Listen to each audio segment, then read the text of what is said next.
시간에 방문해 주셔서 너무 감사합니다. 먼저 영상 하나를 함께 좀 보도록 하겠습니다. 우리 저작권법에 안 걸리게 영상을 잘 해주십시오.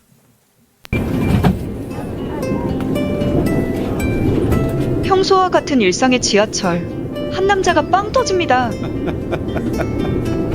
처음에는 조금 이상한 시선으로 그를 보지만 금방 적응이 되는지 점점 사람들의 입에 미소가 돕니다. 그의 웃음소리가 커질수록 주변 사람들의 웃음과 미소도 점점 커집니다. 이렇게 웃음과 행복은 주변 사람에게 전파가 됩니다. 여러분도 웃어보세요. 하루가 즐거워집니다. 행복해서 웃는 게 아니라 웃어서 행복합니다.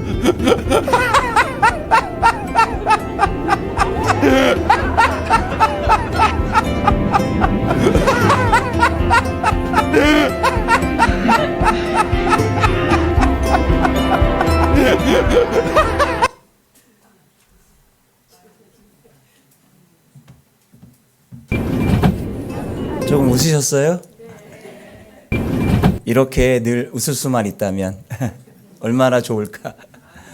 제가 이번 주에 이제 행복 메시지를 전해야 돼서 월요일부터 행복한 생각, 행복한 말만 해야지 이렇게 마음 먹고 있다가 수요일 날 오전에 운동하다가 다리를 삐끗해서 목요일 날 반깁스를 했습니다. 지금 깁스를 풀고 있는 상태예요. 그러면서 제가 말씀 준비하면서 참 사람의 의지와 힘으로 되는 게 아니구나.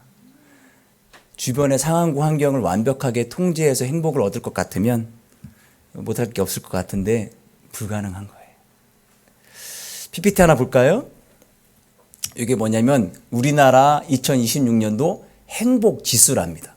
몇 위죠? 67위. 저 맨 위에가 태국, 온두라스, 심지어 전쟁 치르고 있는 이스라엘보다도 우리나라가 행복지수가 낮다는 거예요. 그래가지고 난리가 난 거예요. 뭔가 문제가 있는 거 아니냐, 우리나라가. 왜 그럴까요? 대한민국에 사시니까 말씀 좀 해보세요. 왜 그럴까? 결론은 뭐냐면 다른 나라 사람들과 우리나라 사람들이 행복의 목표와 기준이 다르기 때문에 그래요. 외국 사람들이 우리나라 오면은 이렇게 좋고 이렇게 발전되고 이렇게 풍성한데 도대체 뭐가 불만이야 라고 생각되지만 우리는 아직도 목마르다. 목마릅니다. 제가 2002년도 월드컵이 끝난 그 다음에 제가 있던 교회 지방회에서 체육대회가 있었어요. 교회대항 체육대회.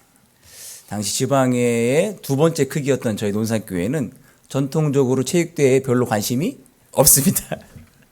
충청도 사람들이 오라면 안 와요. 하라면 안 해요. 근데 점심 때쯤 되면은 다 앉아 계셔.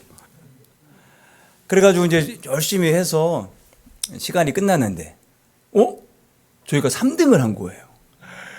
역대 최대 성적을 거둔 거예요. 막 축제가 분위기예요. 그런데 옆에 있는 교회가 우승을 노리다가 2등을 했어요. 어떨까요? 초상집 분위기가 된 거예요.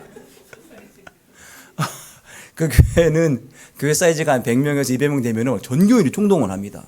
그래서 체육대회 한 달 전부터 연습을 시키고 용병도 데려다 쓰고 전략도 세우고 해서 우승을 노렸는데 2위. 저희는 그냥 참가하는 데 의의를 뒀다가 얼떨결에 3등. 왜 이렇게 다른 거예요? 2등이 3등보다 잘한 건데.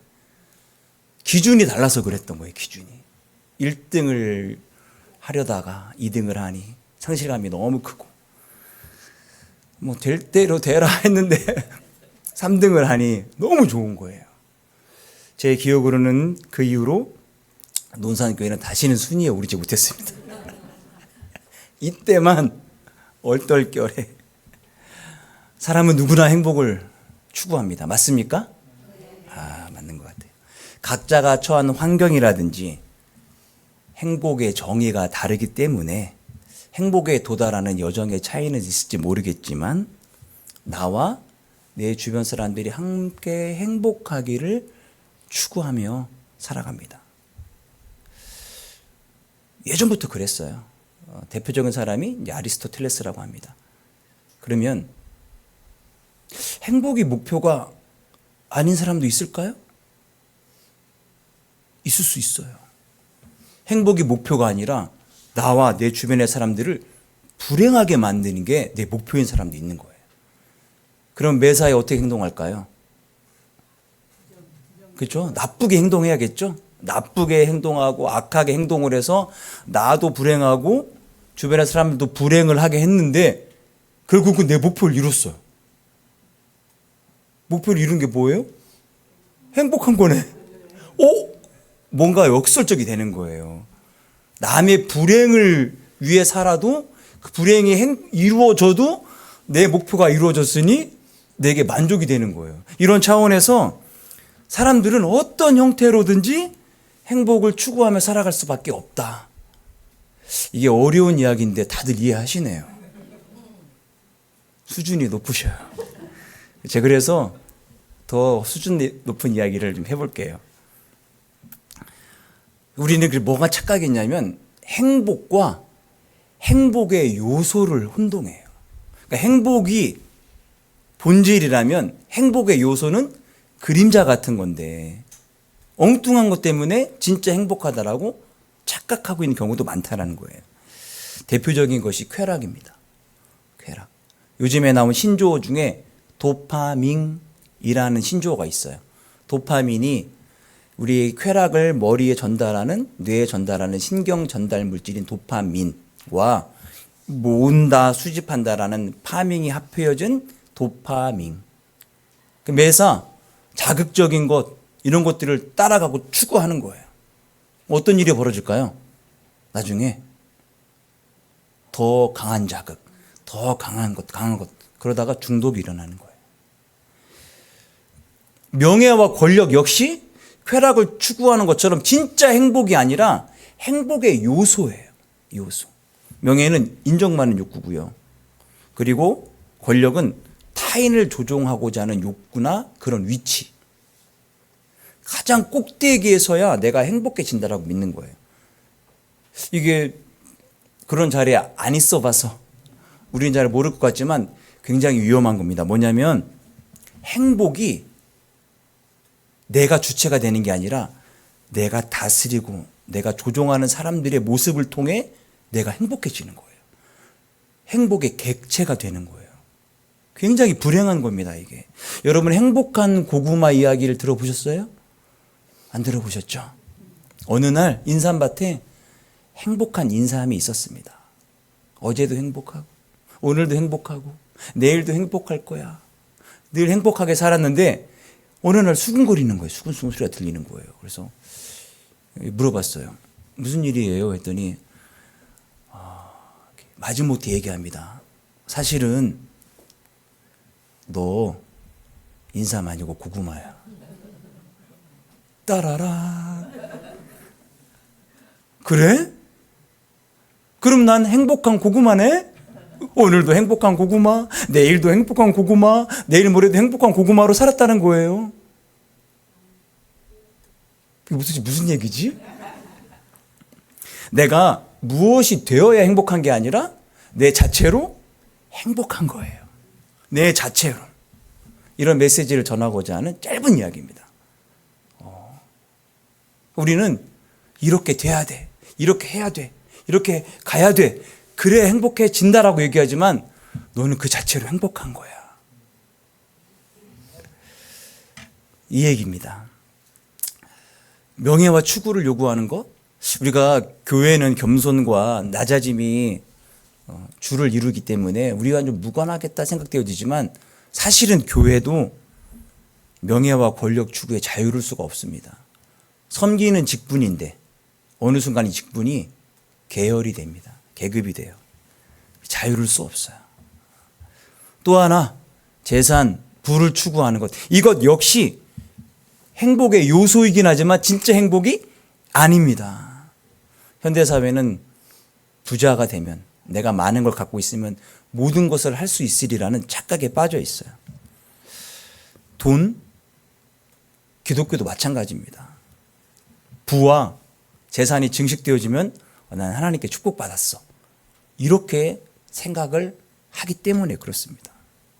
그런데요, 교회 아니라 세상에서 사회학적으로, 심리학적으로 과연 많이 갖고 있으면 정말 행복해지는가? 실제로 근로자들이 일을 해서 벌이가 많아지면 행복하답니다. 그런데 행복해진 만큼 일거리가 늘어났다? 그러면 행복이 쫙 떨어진답니다. 결론은 뭐예요? 일은 안 하고 많이 벌고 싶다. 요즘 아이들의 장래 희망이 뭔지 아세요? 건물주. 건물주는 노는 줄 알아. 절대 그렇지 않잖아요. 그래서 권력과 명예도 행복의 도구는 될 수 있어도 행복 자체가 아닙니다.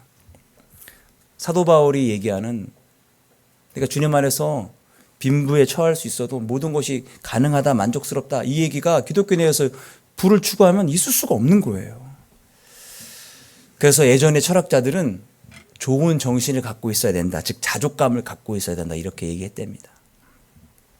자족감은 외부에서 나오는 것이 아니라 내부에서 나오는 거거든요. 주변의 사람들이 너 인사 많이고 고구마야, 그렇게 얘기해도 내가 고구마였어. 내가 행복하면 되는 거예요.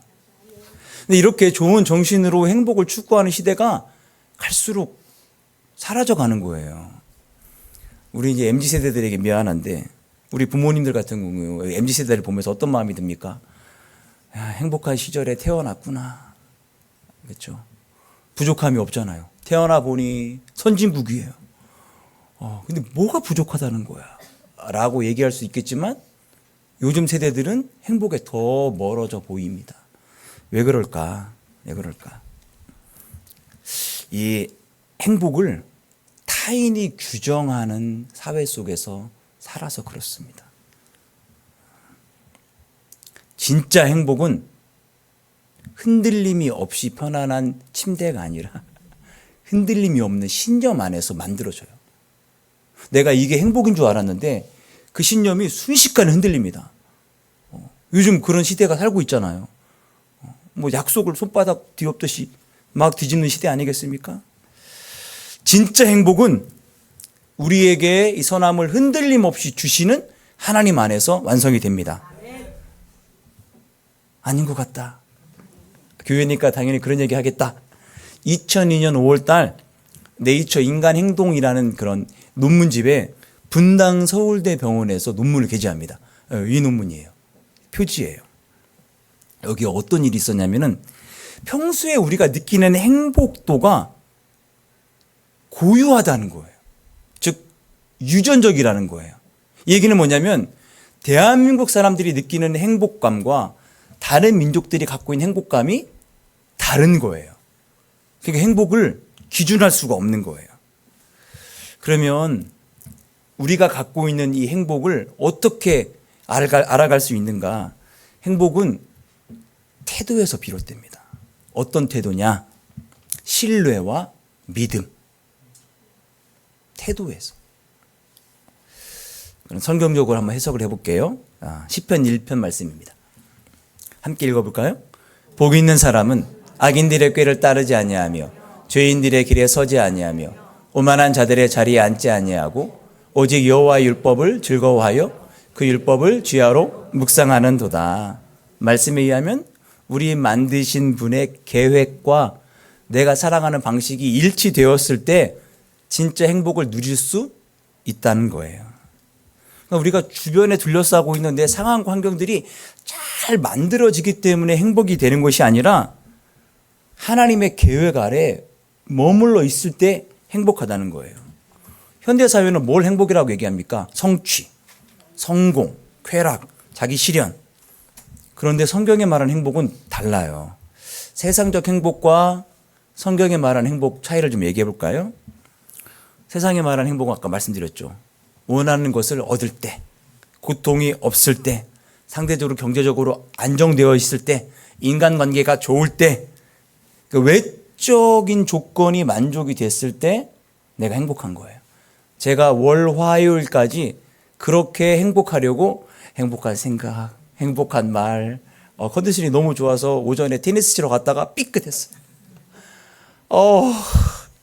그래서 오후에 연습이 있어서 다녔는데 도무지 안 되겠는 거예요. 그래서 목요일 날 가보니 인대가 많이 손상이 돼서 반깁스를 해야 됩니다. 제가 이제 쫄뚝거리고 쭉 오면서 그렇구나. 행복은 내가 조절할 수가 없구나. 전도서의 솔로몬이 역대 가장 부유하고 가장 똑똑하고 가장 권세와 권위가 많았던 솔로몬이 이렇게 얘기합니다. 헛되고 바람 잡는 것 같다. 인간 중심의 행복 추구를 완전히 깨뜨립니다. 사람의 마음은 내 주변의 상황 환경이 채워주는 것이 아니라 하나님께서 채우시는 거라는 거예요. 오늘 누가복음 말씀 읽었잖아요. 한 부자가 소출을 많이 거뒀어요. 그러니까 뭐가 필요하냐면 창고가 필요한 거예요. 창고 하나를 더 짓고 꽉 채워놓으면서 야 드디어 행복한 시절이 오겠구나 생각했지만 하나님의 계획은 뭐였냐면은 내가 오늘 밤 너를 부를 건데 어떻게 하시렵니까? 세상의 행복의 특징은 내 중심적이에요. 물질에 의존합니다. 그리고 내가 모든 주변의 상황들을 통제하려고 합니다. 하나님 없이 안전을 확보하려고 하지만 성경은 그게 행복이 아니라 하나님과의 관계 속에서 찾아야 된다고 얘기합니다. 그러니까 우리가 뭘 많이 가졌냐가 중요한 게 아니라 누구와 함께 하느냐 이게 중요한 거예요. 그러니까 어리석은 부자의 비유는 우리의 행복을 부유나 물질의 기반을 뒀을 때 찾아오는 허무함을 이야기해 주는 거예요. 예수님이 말씀하신 팔복의 가르침이 세상의 복과 정반대입니다. 말씀을 좀 볼까요? 함께 읽어봅시다. 예수께서 무리를 보시고 산에 올라가 앉으시니 제자들이 나아온지라 입을 열어 가르쳐 이르시되 심령이 가난한 자는 복이 있나니 천국이 그들의 것이미요 애통하는 자는 복이 있나니 그들이 위로를 받을 것이미요 온유한 자는 복이 있나니 그들이 땅을 기업으로 받을 것이미요 의에 줄이고 목마른 자는 복이 있나니 그들이 배부를 것이미요 긍휼히 여기는 자는 복이 있나니 그들이 긍휼히 여김을 받을 것이미요 마음이 청결한 자는 복이 있나니 그들이 하나님을 볼 것이미요 화평하게 하는 자는 복이 있나니 그들이 하나님의 아들이라 일컬음 받을 것이미요 의를 위하여 박해를 받는 자는 복이 있나니 천국이 그들의 것임이라 나로 말미암아 너희를 욕하고 박해하고 거짓으로 너희를 거슬러 모든 악한 말을 할 때에는 너희에게 복이 있나니 기뻐하고 즐거워하라 하늘에서 너희의 상이 큼이라 너희 전에 있던 선지자들도 이같이 박해하였느니라. 세상은 말합니다. 강해야 행복해. 많이 가져야 행복해. 인정받아야 행복해. 근데 예수님 말씀하십니다. 심령이 가난하고 애통하고 온유하고 의를 위하여 핍박받고 박해받는 자가 오히려 복이 있어. 정말 그럴 수 있을까? 예수님 말씀하신 행복의 기준은 외부 환경이 아니라는 거예요. 세상이 좋아져야, 상황이 좋아져야 행복하다고 여기는데 그게 아니라 성경에서는 하나님 나라 안에 들어가 있어야 행복하다라는 거예요. 행복의 근거가 환경이 아니라 신분이에요. 예수님 믿는 사람, 신분. 예수님이 말씀하시는 행복은 하나님 나라와 연결되어 있어요. 계속 말씀하시죠. 천국이 그들의 것입니다. 천국이 그들의 것입니다. 예수님은 항상 현재와 미래를 함께 말씀하십니다. 내가 이 땅에서도 행복을 누리고 장차도 누린다. 그래서 성경은 현실의 고난 속에서도 행복을 유지할 수 있게 만드는 거예요. 그래서 왜냐하면 영원한 곳에 소망을 두기 때문에 그렇습니다. 변치 않는 것에. 빌립보서 말씀도 한번 보겠습니다. 내가 궁핍함으로 말하는 것이 아니니라. 어떠한 형편에든지 나는 자족하기를 배웠노니 나는 비천에 처할 줄도 알고 풍부에 처할 줄도 알아. 모든 일, 곧 배부름과 배고픔과 풍부와 궁핍에도 처할 줄 아는 일체의 비결을 배웠노라. 내게 능력 주시는 자 안에서 내가 모든 것을 할 수 있느니라. 사도 바울의 행복의 이해를 알 수 있어요. 감옥 안에서도 부족함 속에서도 만족함을 이야기하는 거예요. 세상에서는 상황에 의존될 수밖에 없습니다. 성경은 관계예요. 하나님과의 관계. 사도 바울의 기쁨은 상황에서 나오지 않아요. 상황만 생각하면 매맞죠, 갇히죠, 오해받죠. 행복할 게 하나도 없어요. 그런데 예수님과의 관계를 생각하니 사도 바울은 행복한 거예요. 그래서 말하는 겁니다. 나에게 능력 주시는 자 안에서 내가 모든 것을 할 수 있다라고 얘기합니다. 어려운 얘기 해드렸는데 짧게 정리 한번 해볼까요? 이 얘기를 한 30분 했습니다. 세상적 행복과 성경적 행복은 외적 조건 중심이 아니라 하나님과의 관계, 그 관계 속에 여러분을 초대하고 싶습니다. 소유가 아니라 내가 어떤 존재인가, 순간에 만족하지 않고 영원에 만족해야 됩니다. 환경 바라보면 안 됩니다. 하나님 의존해야 되죠. 내 중심이 아니라 하나님 중심이고, 비교와 경쟁 사회에서 누구도 행복할 수 없어요. 내가 앞서간 줄 알았더니 누군가 더 앞서가고 있거든요. 대신에 은혜와 감사입니다. 감사. 우리가 쌓은 이 작은 행복은 고난이면 무너질 수 있지만 영혼의 것에 기반을 둔 행복은 고난 속에서도 유지할 수 있어요. 감정이 아니라 진리, 말씀의 중심이어야만 합니다. 목사님, 다 알고 있는데 뭘 또 이렇게 열심히 우리가 몰라서 이런 얘기 하는 거 아니잖아요. 그죠? 진짜 중요한 건 하나님 의지할 수 있느냐예요. 다른 표현으로 믿음이 있느냐. 왜냐하면 믿어야 사건이 생기거든요. 믿어야 일이 벌어지거든요. 제가 최근에 찾았던 한 영상 하나를 좀 보고 싶은데요. 같이 한번 볼까요? 반가운 사람이 나옵니다. 성민 누나가 전화 와가지고 야, 너 혹시 거기 이스라엘 가는데 갈래? 네. 2자리 있댔다. 그래요. 근데 돈이 좀 꽤 많이 들어. 그래요. 알겠어요, 누나. 저는 생각해 볼게요. 근데 통장을 딱 봤는데 돈 없을 때죠. 돈이 진짜 없을 때예요. 근데 꿀려면 꾸죠. 예. 진짜 주님이 계시다면은 그렇게들도 한다는데 어디서? 주님 이런 거에 갑자기 채워도 주신다는데 채워 주실 수 있나요? 그럴 수 있죠. 기도를 하신 거예요. 네. 네. 이틀 후에 전화가 저한테 왔는데 의료보험 센터에서 네. 연락이 와요. 네. 언제 해서 이렇게 캐나다 가 계셨냐고. 근데 우리 아들이 이제 캐나다에서 유학했죠. 유학을 했었거든요. 한 3개월 정도를 가 있었어요. 예. 가서 이제 같이 있다가 너무나도 진짜 천국같이 지내고 이렇게 왔는데 의료보험 냈던 게 환불이 된대요. 이런 일이 있어. 그 금액이 딱 맞는 거예요. 그때 맞죠?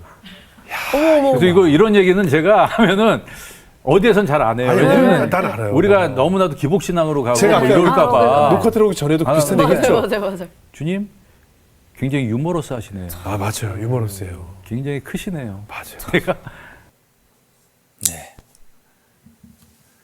저도 의료보험이 환불되는지 몰랐는데 우리나라에서 의료보험을 내다가 외국에 가면 우리나라에서 체류하지 않은 기간 동안에 냈던 의료보험비가 환불이 된답니다. 외국에 가실 분들은 잘 기억하시고, 그래서 그 환불된 금액이 다른 영상 보니까 800만 원 많이 더 내시더라고요. 그래서 그걸로 갔다 왔다라는 거예요. 저도 간증이 하나 있습니다. 제가 인천에 있을 때 신학교하고 가까웠어. 있던 인천에 있는 교회가. 신학대학원을 졸업한 지 10년째여서 공부를 좀 더 하고 싶다는 생각이 들어 지원하게 돼서 합격을 했어요. 문제는 이제 비용이잖아요. 어떡할까 하다가 일단은 우리가 스스로 해결해 보자. 그래서 저희 아내가 이제 아이도 어린데 그때 일을 시작했어요.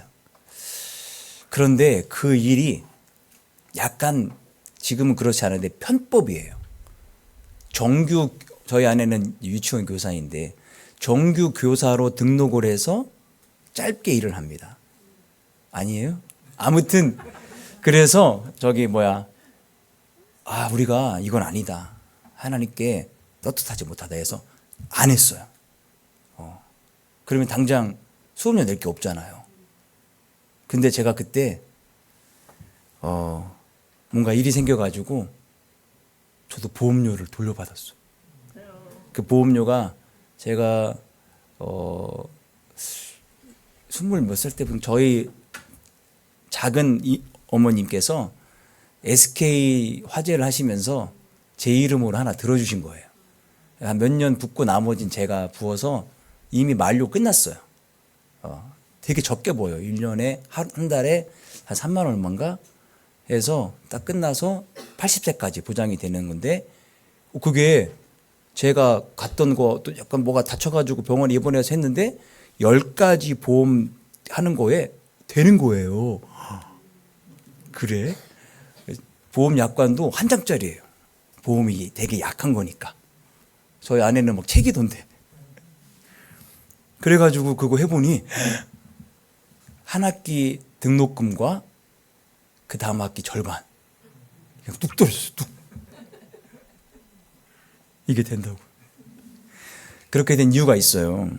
제가 이제 아시는 권사님께 뭐 아내가 일을 하게 됐다라고 얘기하니까 이 권사님이 쭉 지나가면서 목사님 사모님 일하신다면서요? 네 했더니 기도를 좀 해보시지. 제가 근데 그 얘기가 가슴에 팍 꽂혔어요. 성도님들이 그런 일 당할 때 기도해야 됩니다 라고 얘기해놓고서는 막상 저에게 닥치니까 내가 할 수 있는 게 뭐지? 따지고 있었던 거예요. 그것만 안 따졌어도 2학기분이 나올 수 있었을 텐데. 저희 아내는 어떻게 됐느냐? 더 좋은 유치원 전교사이 됐어요. 네, 유치원. 그래서 해결이 됩니다.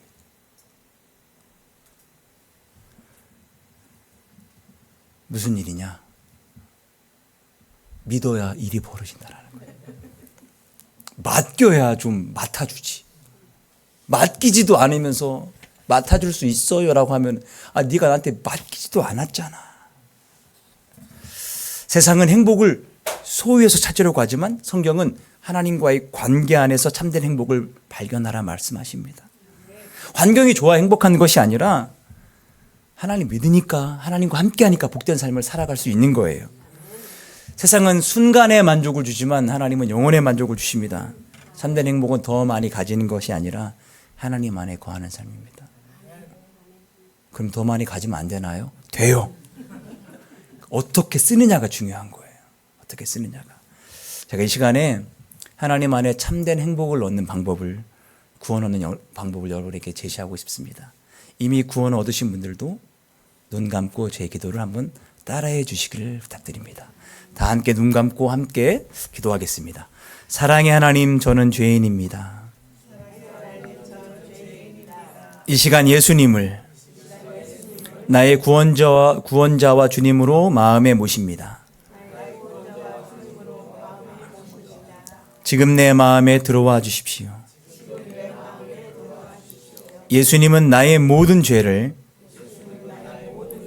용서하시고 인생의 모든 문제를 십자가에서 해결해 주신 것을 믿습니다. 하나님은 나의 아버지가 되시고 나는 하나님의 자녀가 되었습니다. 영원한 생명을 주시고 천국 가게 하심에 감사드리며 예수님 이름으로 기도드립니다. 아멘. 기도합니다. 주님, 진짜 행복을 하나님 안에서 찾기를 원합니다. 내가 통제할 수 없는 환경에 두는 것이 아니라 영원한 흔들림이 없는 반석 되시는 살아계신 하나님께 내 행복을 두기를 소망합니다. 그렇게 진짜 행복을 찾아 참 평안을 누리는 이 시간 모두 되게 하옵소서. 예수님 이름으로 기도드립니다. 아멘.